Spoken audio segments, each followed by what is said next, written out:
Why do Democrats seem so incapable of meeting this moment? Why does it seem like the establishment Democrats in particular, the leadership of the party, is putting up no real resistance? Why did Chuck Schumer give away his leverage for free and bow to Republican demands? I think there's a reason for this that makes everything make sense. It's that Democrats are the conservative party, Republicans are not.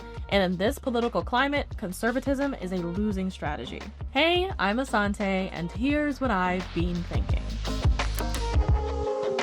If you're new here, welcome. On this channel, we're imagining a better political future by looking at how power and democracy really work and what we the people need for society to thrive. Part of why Republicans have been able to run circles around Democrats is because Republicans are the ones controlling the narrative. Republicans say that they're conservative and that Democrats are on the left, or even the radical left. But that claim doesn't match the reality because our entire politics has shifted dramatically to the right. Conservatives want to conserve the current social order. They want to maintain existing institutions. They're not totally against change, but any change should happen carefully, slowly, gradually. Essentially, they want to maintain the status quo. They value social stability above all else. Republicans are a radical right-wing party. They are fundamentally changing the social order, really destroying the existing order in order to suit their own interests. They're overturning decades of Supreme Court precedent, they're taking away civil rights and due process, they're violating the Constitution, and as for the left, there is no left in this country. There's no elected politician suggesting that we should abolish landlords or eliminate private property. Bernie Sanders is advocating for social democracy, which is a moderate position, and it's no wonder that 70% of Americans agree with most of his policies.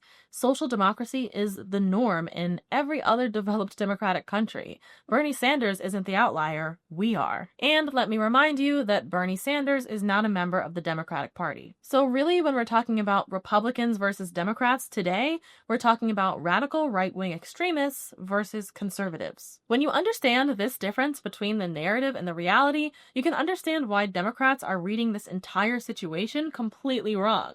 They're buying into the Republican narrative. They're believing, oh, Republicans are conservative, and Republicans are winning people over. Therefore, people must really want a conservative candidate, so we should be more conservative. False. Republicans are radicals. Republican voters have been taught to think of themselves as conservative, but don't be bamboozled by the branding. The substance of what Republicans have been pitching is radical change. That's what's attractive to voters. If you continue to run like a conservative, you'll continue to lose. What's worse is that many Democrats are believing the Republicans' narrative as to why Democrats lost. Democrats and establishment media have picked up on woke and DEI as some sort of bad thing, as if we shouldn't try to include a diverse range of people within society. They allow Republicans to redefine woke as a slur instead of saying, yes, we are awake to the ways that the systems in this country are keeping people down because we want justice and prosperity for all people, not just for those at the top. Yes, we are awake to how the zip code you're born into can limit your opportunities for success, because we recognize that fairness requires not just competition based on merit, but also a level playing field. Yes, we are awake to how the privileged and the powerful within our society are controlling the rest of us, because we want everyone to be able to control their own destiny. Republicans want you to be asleep to how the system works so that you can be more easily controlled. So yeah, stay woke. No, they couldn't say that. Because Democrats are not the party of making systemic change, because they're conservative. Republicans, on the other hand, being radical, are building something completely new. They're building out new interpretations of the Constitution that say, actually, yeah, the executive is supposed to be a king. They're building out a new media ecosystem with influencers and content creators that can reach the public more directly.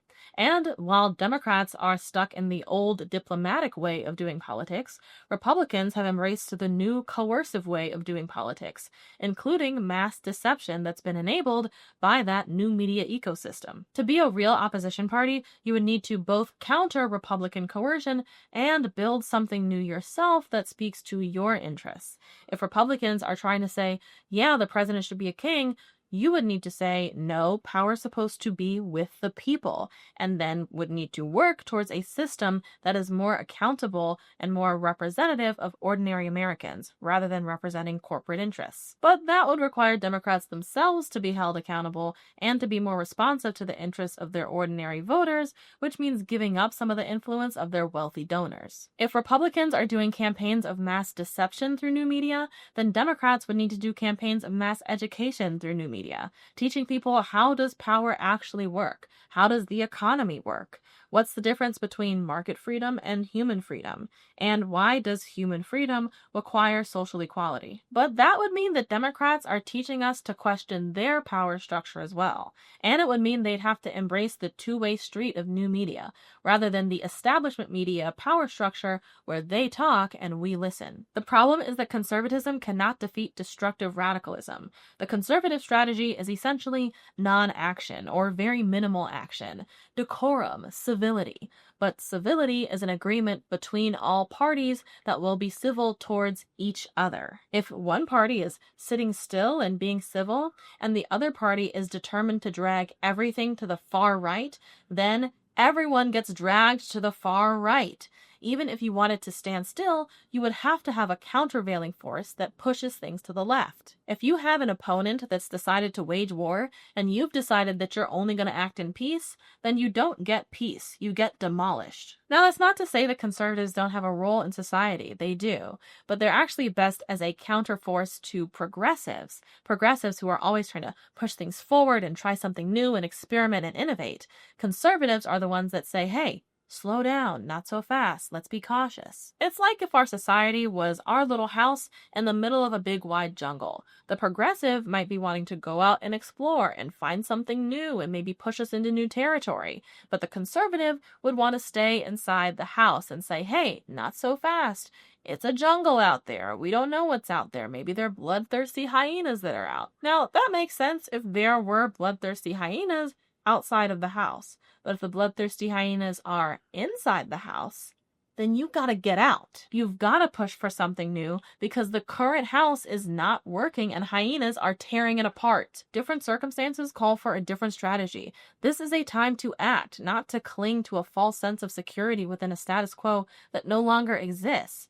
You can see this conservative approach in the entire Democratic strategy, which has been, hey, don't you like normal? Don't you like the stability of the status quo compared to how scary and dangerous Trump is? Trying to convince people that normalcy is better. You understand why Kamala Harris's campaign started off sounding progressive and talking about freedom for all people and talking about price gouging and picking Tim Walz, and by the end of it, she was running like a female Mitt Romney. By the time the establishment got their hands on her campaign, they had dragged her into running like a conservative. You understand Alyssa Slotkin's conservative response to Trump's address to Congress, why she praised Ronald Reagan and not FDR, why she talked about American exceptionalism and not justice or equality. You understand Chuck Schumer's conservative decision to try to keep the government running as close to normal as possible instead of taking a risk and using the leverage he had. Schumer believes in the current system.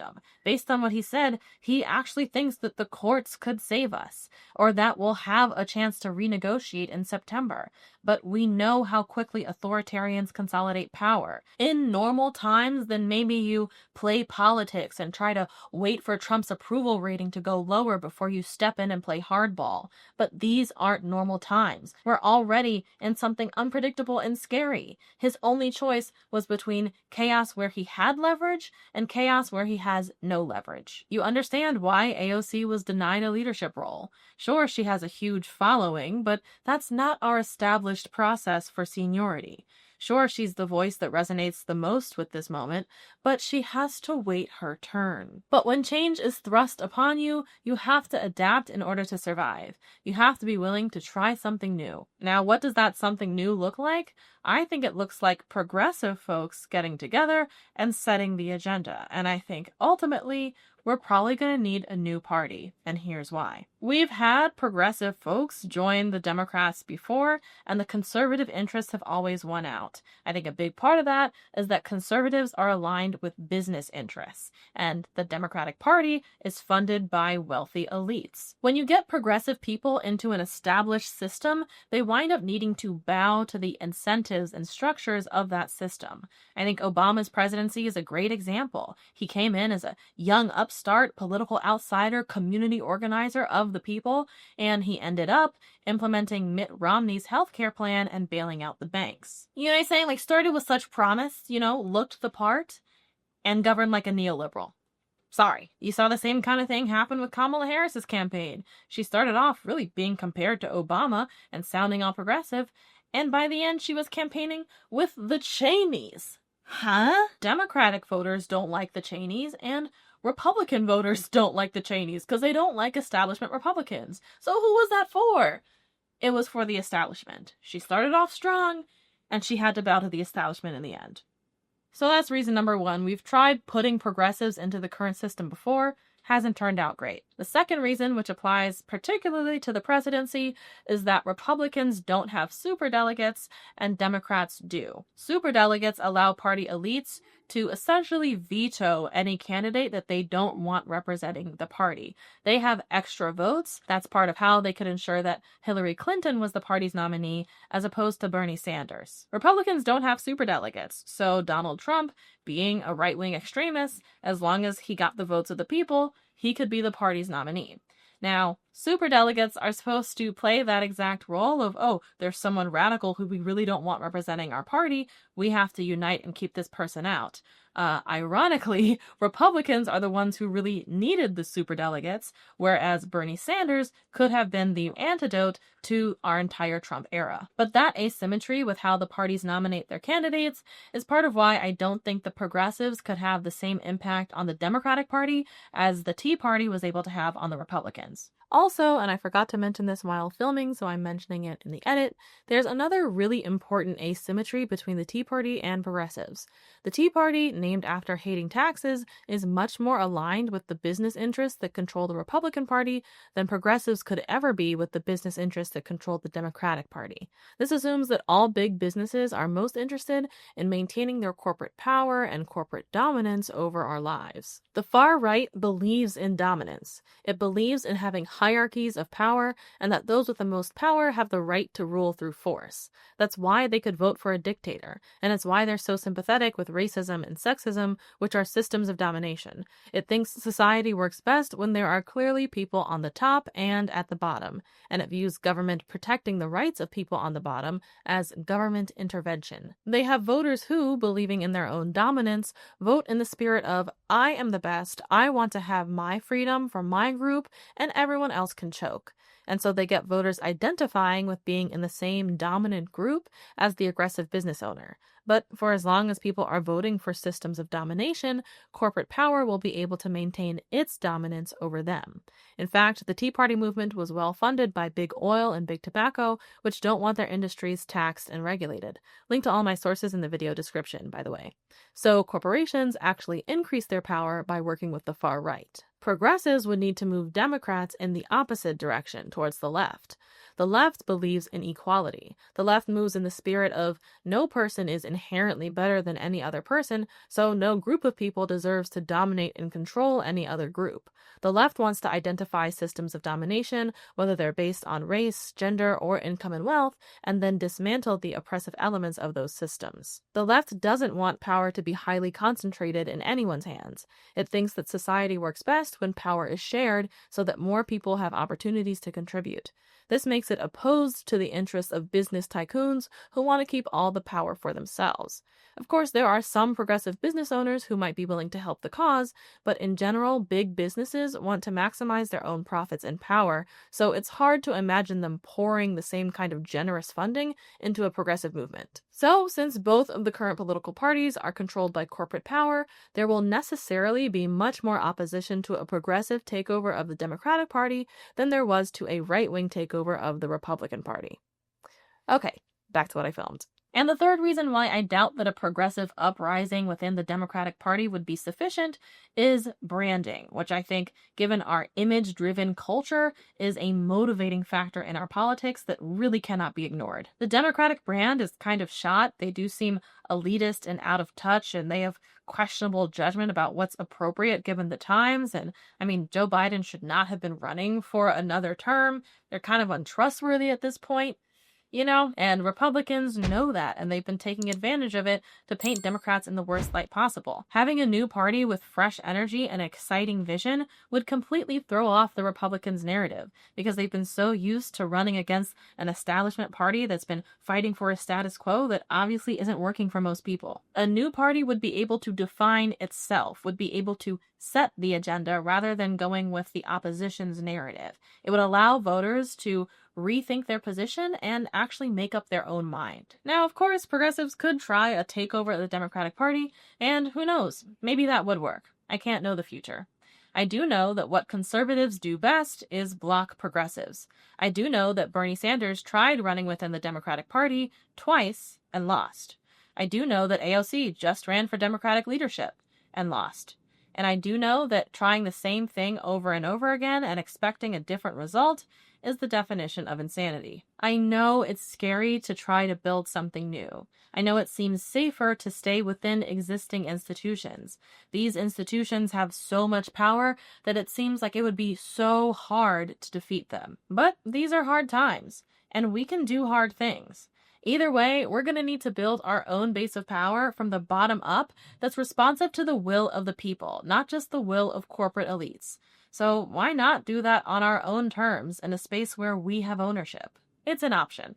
Or we could continue with this conservative approach and let our out-of-touch politicians politely go with the program while our country is dragged deeper and deeper into a right-wing corporately owned hellscape. I'd go for building something new. Links with some ideas for grassroots organizing will be in the comments. But I'll let you make up your own mind.